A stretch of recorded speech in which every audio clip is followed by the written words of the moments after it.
A mí me gusta el guaraní porque es mi... ah, es lo que tenemos que hablar nosotros los paraguayos, es nuestro idioma.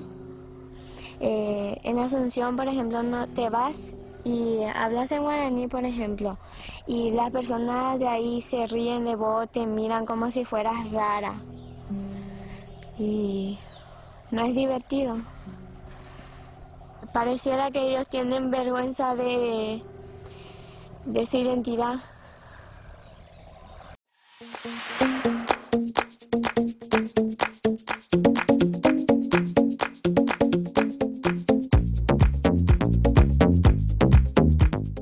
Estamos aquí con Cristino Bogado desde Asunción, Paraguay. Muchas gracias por estar aquí con nosotros. Buenas tardes para todos. En realidad estoy en Lambaré Ah, en City. Lambaré, perfecto. Bueno, esto está cerca, lejos de Asunción. Hay un debate antiquísimo si Asunción es parte de Lambaré o viceversa. Pero Lambaré está el Cerro Lambaré y lleva el nombre del cacique Lambaré y tiene todas unas connotaciones. Por eso quise reivindicar la ciudad, Muy porque bien, muy bien. Bueno, uno de los también datos... tiene el nombre de una revista. Hace poco le conté eso a un amigo chileno. Una revista del siglo XIX totalmente escrita en guaraní que se llama también Cacique Lambaré. Ajá, bueno. Los conflictos territoriales de todo tipo parece que animan al pueblo paraguayo, porque vamos a hablar de otro tipo de conflicto también con respecto a la lengua. Bueno, Cristino Abogado, ¿cómo lo podemos presentar? Como escritor, poeta, Sí, editor, articulista, ¿no? Artículos en sí. publicaciones. ¿Y qué más diría Cristino Abogado de sí mismo? No, en realidad últimamente estoy usando el no poeta también. Le El pongo no poeta. el no poeta porque está el super poeta, están los supra poetas, entonces, y además se usa tanto el término poeta que queda un poco de distancia, ¿verdad? No poeta, es como que me distancio un poco. Perfecto, muy bien. Así es que en tu escritura no poética, o sea, lo que hoy llamamos de construir, ¿no es cierto? Tratas de construir con tu trabajo ciertas ideas, mitos, preconceptos. También después hablaremos de la novela que has publicado Claro, recientemente. Pero, Cristino, por tu trabajo me ha parecido interesante que reflexionemos sobre el bilingüismo signo de interrogación, del Paraguay, a partir de una imagen que yo te voy a describir, que vi en un video que se puede encontrar en las redes, que se llama La importancia del idioma guaraní, ajá, donde una niña de 12 años aparece en un momento del video y dice, me gusta el guaraní porque es lo que tenemos que hablar nosotros los paraguayos, es nuestro idioma. Pero en Asunción, cuando hablas guaraní, se ríen de vos, te miran como si fueras rara. No es divertido, dice la niña en ese momento, y se emociona, me impresiona. Parece que ellos tienen vergüenza de su identidad. Arrojo esta imagen performática que la lengua ha hecho no vi sobre el ellos. vídeo ese, che, voy a buscar, no conozco el vídeo, interesante. Sí, sí, es muy interesante. Se hablan los maestros sobre este conflicto de niños que vienen con su guaraní de la intimidad de la familia y se les enseña castellano y les produce fracaso escolar, etcétera. Pero esta pequeña imagen de esta niña que además se conmueve con lo que dice, ¿no? No es divertido. Parece que ellos tienen vergüenza de su identidad. ¿Qué te Sí. sugiere esta imagen, este monólogo? Y muchas cosas, como que levanta una serie de situaciones que uno ya pensaba que ya se habían superado, ¿verdad? Eso de que se haya declarado el guaraní como lengua nacional, al igual que el español, igual sigue siendo una lengua así mal vista, inconsciente o conscientemente, ¿verdad? Tiene toda esa connotación social negativa. El guaraní está asociado como al campesino y el campesino el pobre, va por ahí, ¿verdad? O el que no tiene educación, se valoran idiomas extranjeros de países exitosos, el inglés y eso, ¿verdad? Alemán, francés, el guaraní es como que lengua primitiva, lengua indígena. Hay un juego también ahí esquizofrénico. Se reivindica al indio su lengua, pero el indio también no es tan importante en la sociedad, es como que está excluido. Hay una serie de situaciones ahí. El bilingüismo revela, sí. Sí.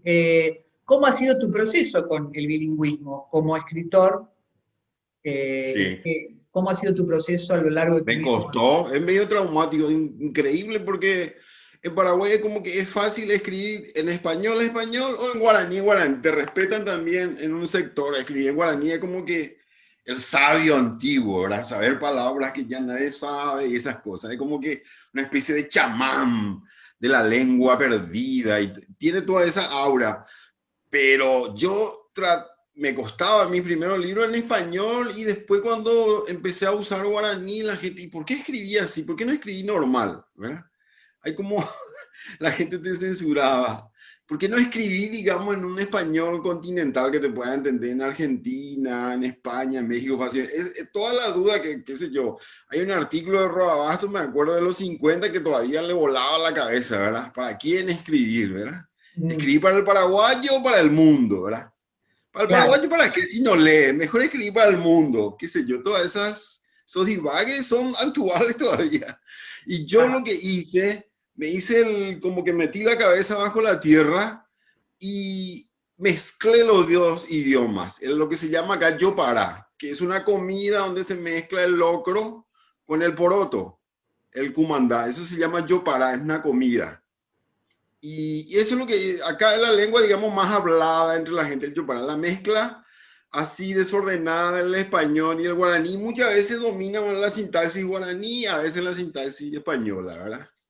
Y ajá. hay un juego ahí que me gustó después investigando, entre los guaraníes indígenas, los Cayoguao, Paita, Buiterá, uno de los cantos también se llama Yopará cuando mezclan el canto masculino con el femenino, cuando se mezclan.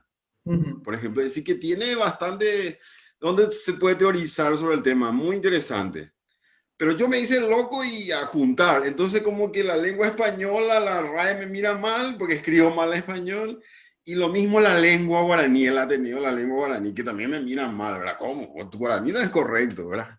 Todo ese Claro. juego de las correcciones, que ahora está de moda también, ¿verdad? Ahora, ahora está de moda. ¿Y cuál es digamos, has elegido, yo digo la poesía, vos decís la no poesía, pero ¿por qué has elegido esa forma de la escritura? Que en un momento hay un trabajo que hablas de la poesía como performática, como productora de actos. ¿Por qué elegís en particular esa forma? Y después hablaremos de tu novela, que también consideras una Sí. antinovela. Pero ¿por qué elegís esas formas para también resolver esta expresividad, ¿no? ¿En qué lengua? Sí. ¿Qué se expresa? ¿Qué se quiere expresar? Sí, hay un poema que más o menos yo trato de que sea mi arte poética, se llama justamente Mi yo es un yo para, como tratando de explicar que mi lenguaje al final procede de mi condición como individuo, ¿verdad? Como que yo estoy traspasado de esos dos mundos simbólicos, ¿verdad? El guaraní y el español, en como que eh, usar los dos lenguajes, mezclarlo, es como un juego, pero como una lucha, estoy luchando con, digamos, con las palabras. No es que yo soy un experto en guaraní, ¿verdad? Qué sé yo, uno habla nomás, o escribe, ni siquiera habla, escribe nomás, porque al final es una escritura, realmente es una escritura mezclar palabras, aparentemente es más fácil sentarse y escribir, ¿verdad? Elegir una palabra bonita en guaraní y otra en español y a ver qué sale. Va por ahí, pero yo creo que es como que pagar una deuda, ¿verdad? Lo que Ajá. está ahí, hay que usarlo antes que se pierda todo también. Hay como buscar una lengua perdida. Me gusta esa noción de los lenguajes ceremoniales religiosos que se realizan en una lengua que ya solo conoce el chamán y sus discípulos. Es como Ajá. las misas en latín, ¿verdad? Que el pueblo iba y era tan lindo, pero no entendía qué decía el latín, algo así. Me gusta esa noción del Yopará que sea una especie de neolatino, neocriollo, que sea bello nomás, aunque no se entienda todo. Por Mm. ahí iría mi arte poética, te puedo. Bueno, en algún momento hay un título de un artículo, de un reportaje que dice el poema como epitafio, el poema en contra del poema, en contra de las capillas políticas, en contra de generaciones hegemónicas. El poema, sí, como una lanza, como una lucha, la palabra para reivindicar algo que estaba oculto. Sí. Y claro, yo por ejemplo feminizo directamente, uso la poema porque la gente cuando habla en la calle, hay como una feminización si fuera la sintaxis guaraní, ¿verdad? Por ejemplo, a mí la Pikachu, a mí tal cosa, todo es ¿verdad? Que se usa mucho en el lenguaje popular. Entonces he adoptado eso, por ejemplo, ya no digo el poema, digo la poema, como la Ajá. gente. Trato de agarrar, ahí ya hay un juego, digamos, de chocar, crear el conflicto, ¿verdad? Como vos decís, ¿verdad? Es como que, pero es todo inconsciente, no tengo ningún programa, es decir, ahora hablando nomás, ¿verdad? No tengo ninguna, tengo algunas teorías o tengo varias teorías, pero no estoy todo el tiempo analizando la poesía tampoco, sino que trato más bien de encontrar la poesía y tratar de reproducirlo en la escritura. Más bien va por ahí. ¿Y podés reconocer quiénes han sido, son tus lecturas para alimentar estos contenidos que tenés en este momento? Pro- Sí, Dentro de sí, la sí. poesía puede ser, o también dentro de otro tipo de literatura, ¿no? A lo largo. En febrero estoy por sacar un nuevo libro que se llama Poesía Arendú, que yo ya leí algunos fragmentos por ahí, están circulando para promocionar el libro. Y ahí más o menos sí he tratado de hacer no te digo una lista, ¿verdad? De autores que yo uso y saqueo, sobre todo saqueo, ¿verdad? Es decir, directamente, qué sé yo, le puede llamar apropiacionismo, plagio, lo que quiera, pero son autores que me gusta que estén cerca mío, ¿verdad? Inclusive como choque también, ¿verdad? No es solo la adoración de los grandes poetas tampoco. Muchas veces un poeta es como que al irritarte te produce también momentos creativos, ¿verdad? Entonces no es tan fácil la empatía nomás, sino la antipatía a veces funciona también, es como que es creativo. Y en ese libro aparecen los nombres que vos me estás pidiendo, ¿verdad? Y son tantos, pero digamos que trato de salirme leo digamos las corrientes principales, los poetas más famosos, pero trato de buscar otras corrientes, por ejemplo, los cantos indígenas, trato de investigar por ahí, no solo la poesía, digamos, occidental en castellano, en otros idiomas, ¿verdad? Sino la poesía oriental, qué sé yo. Eh, Inclusive si accesible a algunos cantos africanos. Soy muy abierto, pero mi trabajo, digamos, es la canibalización constante, ¿verdad? Leo y ya eso ya me inspira. La lectura es mi momento poético, digamos, como que me despierta ahí las neuronas poéticas, ¿verdad? Y ¡chas! Ahí sale algo. Es como un juego constante. Cualquier poema, de hecho, ya es un acto poético inspirador, ¿verdad? Cualquier poema, inclusive, digamos, malo, ¿verdad? Vos podés, mira, corrijo esto, ¿verdad? Esto hay un ejemplo ahí famoso, estaba escribiendo Teófilo Gautier, estaba escribiendo un poema y Nerval le escuchaba. Está bueno tu poema, pero ¿qué tal si terminaba el verso? Me acuerdo que terminaba el verso todo un sol negro, algo así. Y entonces Nerval le dice, saca el todo. Entonces quedó el sol negro de la melancolía, que es una famosa frase después. Pero era el toque del amigo que le estaba escuchando, ¿verdad? Me parece que ese sería un buen ejemplo de cómo yo trabajo, ¿verdad? Escucho algo y veo que de repente le hago un toque y puede ser poético, si ya no es poético en bruto, ¿verdad? ¿Está sucediendo que hay más escritura poética o hay más difusión de algo que se llama poesía? Porque las redes difunden geométricamente. Sí. Y cuesta a veces eso, ¿verdad? En las sobre información, el exceso de información, cuesta, sí, moverse ahí en un laberinto, pero es bueno, no nos vamos a quejar por la difusión. vamos, y que use el nombre de poesía, lo que se difunde tampoco, no. Es normal eso. Después, con el tiempo, cada uno hace su camino también, ¿no? Es que en la poesía tiene que haber un canon y todos tienen que leer a tal autor, ¿verdad? Evidentemente, cada uno elige sus autores, sus poemas preferidos, y yo creo que está bien el exceso. También el exceso, en principio puede ser abrumador y qué sé yo, la sensibilidad del poeta. Ay, al final todos son poetas, ya no hay lectores, es como que se queja. ¿Y quién me va a leer si todos son poetas? Y los poetas no leen, algo así. Pero es normal y yo creo que está bien la difusión. Más todavía en Paraguay te voy a decir que la poesía se difunde. Yo me acuerdo en mi época de colegio, que yo veía a alguien leyendo un libro y era como, no sé, la aparición de la Virgen María. Que alguien lea el libro en la época de Stroessner, te cuento, ¿verdad? Claro, sí, Que sí. alguien en el colegio esté leyendo un libro fuera del currículum, ¿verdad? Del programa escolar. Entonces yo me quedaba así anonadado, no puede ser. Claro. Además un autor vivo, ¿verdad? Era muy llamativo y por eso la difusión, bienvenida sea la difusión. Pasamos del formato de no poema a novela, a tu novela Sí, Pindó Cuñacaray. ¿Y sí, qué le ha dado a la novela el poeta? sí. Hay cosas, supuestamente en la poesía se puede decir todo, ¿verdad?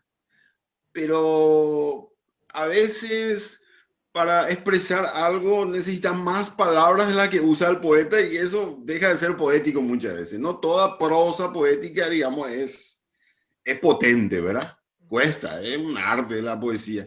Entonces, novelas, pero para no salirme de mi carril, yo le titulé esa novela como no un guión vela. Es como que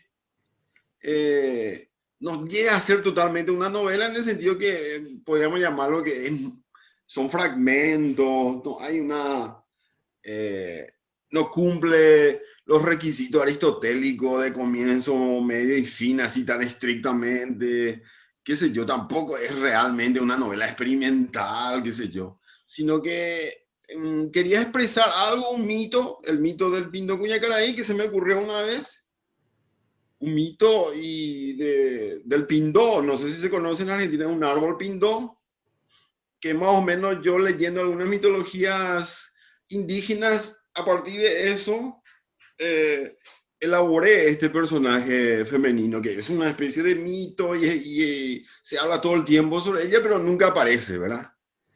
Alguien que vino un diluvio, desaparece el mundo y ella sobrevive con sus hijos, se salvan en un árbol pindó. De eso trata básicamente, y trata de reconstruir ese mito.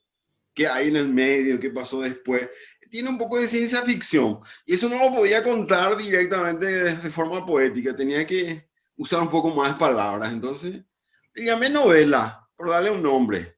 Le llamé novela porque hay personajes, de hecho hay muchos personajes, hay aventuras y también, pero el lenguaje siempre el mismo que en mi poesía, ¿verdad? Mezclando el español con el guaraní, inclusive con el portugués, porque en Brasil hay algo que se llama portuñol salvaje y es como que el mismo espíritu eso, ¿no? De la mezcla de lenguas, la mezcla de lenguas, ¿verdad? Sí. Una especie de neocriollo. Y eso, nada más. Aparecen personajes, pero el lenguaje más o menos es parecido a lo que al lenguaje que uso en poesía. Siempre fiel a eso, digamos, a mezclar el español guaraní, ¿verdad? El yo para siempre. Bueno, atravesado así por tantas formas de la lengua, ¿cuándo considerás que el no poema está terminado?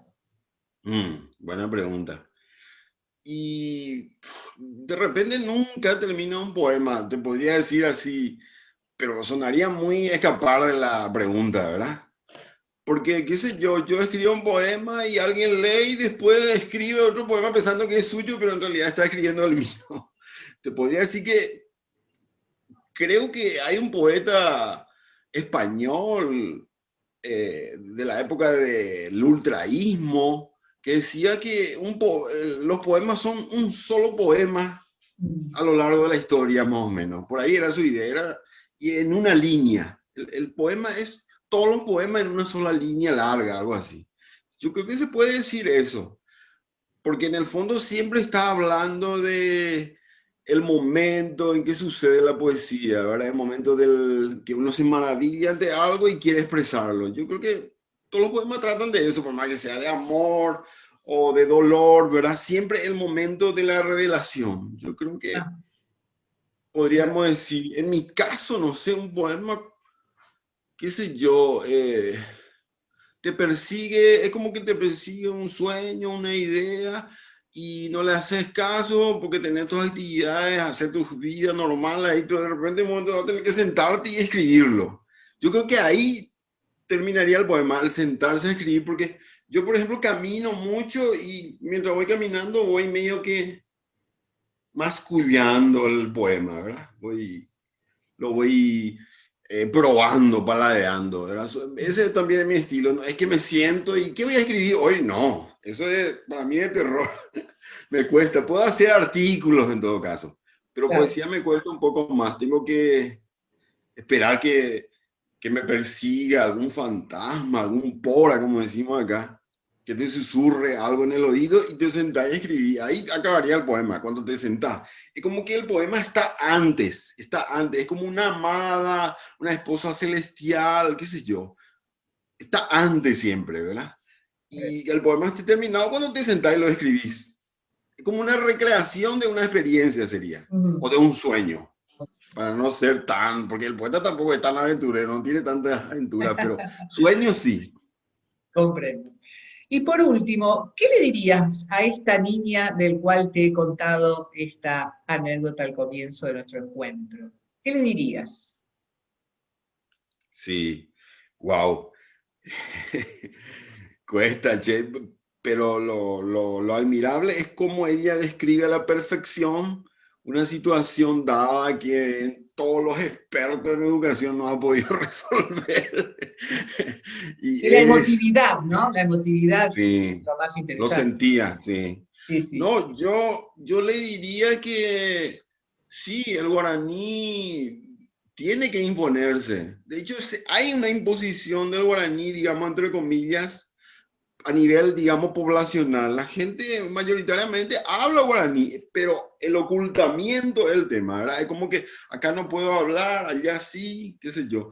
Es como que la lengua de la grosería, del secreto, de la conspiración, pero no, es lo oficial, oficial. Por más que en la Constitución diga que es oficial, pero le diría que el guaraní es real, se habla, es decir, eh, salir también a las denuncias y ejercer el guaraní, Ujú. usarlo, ¿verdad? El uso, la lengua es el uso, de Comprendo. alguna manera. Entonces no, es buena su denuncia porque es real, todos los adultos sentimos eso, ¿verdad? Y es genial la capacidad de conciencia que tenga ya la niña sobre esa situación, fantástico, pero lo principal es el uso, ya que no te quieren avergonzar por usar el guaraní, usarlo, algo así. Muy bien, esperemos que de alguna forma llegue este mensaje de Cristino Abogado a esta niña que hizo una poesía cuando expresó esta forma que tuvo de hacerle aquel hecho. Cristino, muchísimas gracias por estar aquí con nosotros, por este encuentro. Este lugar está abierto para lo que necesites anunciar o comentarnos. Y bueno, sigamos activando la lengua, haciéndola, como bien decís, cada día y que genere realmente alegría, creatividad, amor en su misma ejecución. Así que, Cristina, muchísimas gracias, Cristina Abogado, por estar aquí con nosotros. Nosotros, para terminar, siempre o yo generalmente sugiero a la gente una pequeña frase que dice: no reviente, lea poesía, no reviente, escuche poesía, no reviente, escriba poesía, no reviente, no les dé el gusto. Muchísimas gracias, Cristina Abogado, por estar aquí con nosotros. Gracias, Silvia, un gusto. Y voy a seguir tu canal desde ahora. Gracias por la invitación y qué sé yo, espero verlo después como Vámonos, sí, espectador. sí, los vas a ver y bueno, te agradezco mucho que este tiempo que has tomado por nosotros. Gracias y gracias a todos por seguirnos y escucharnos. Hasta la próxima.